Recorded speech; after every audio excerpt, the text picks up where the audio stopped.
It started with a kiss. The first time I dreamt of Elijah the prophet. He came to me naked under his dust-strewn white robes. I remember the dust because of its smell, somewhere between old books and mildew, and the powdery feel of him on my hands. He was kissing me. Oh yes, in that shadow of time between wakefulness and death, and he muttered holy words like sonnets, love poems. His wooden staff was in bed with us too, waxy and gnarled, and as I reached for him under his robe, his eyes caught fire.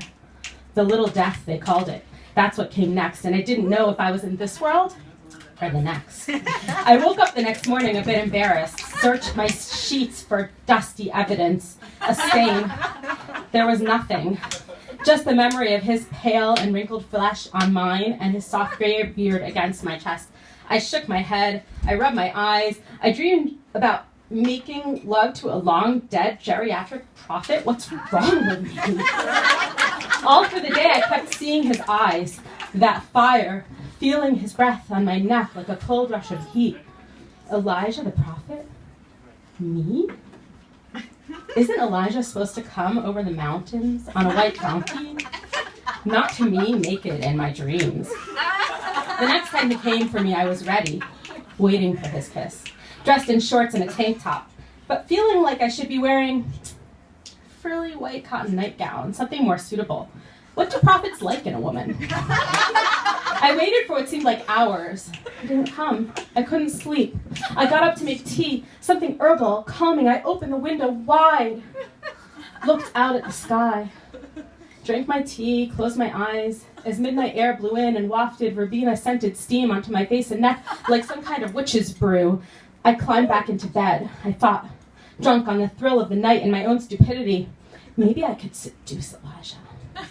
Maybe he'd like me naked under the sheets. I stripped my clothes off, climbed under the covers, and said, "Take me, Elijah!"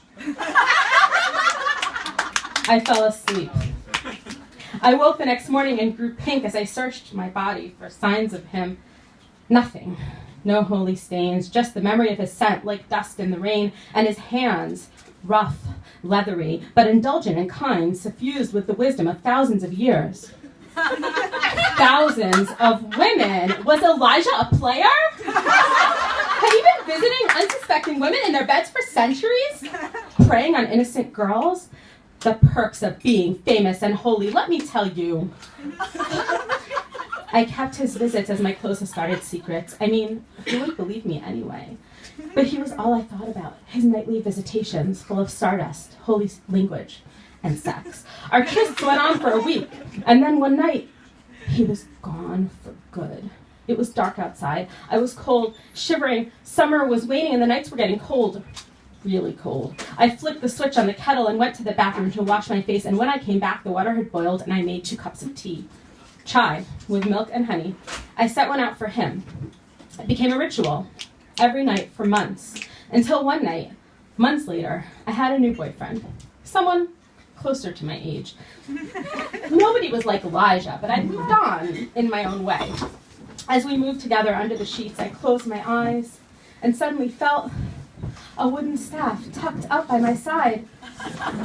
But no, the trunk of this body was lean and hard against mine. But was that the soft trickling of curling white hair? Yes. Elijah?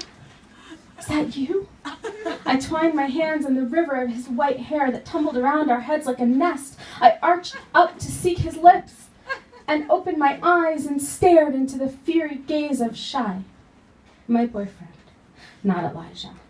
But as he came with me, muttering sweet holy words that meant nothing into my ear, his breath smelled an awful lot like chai.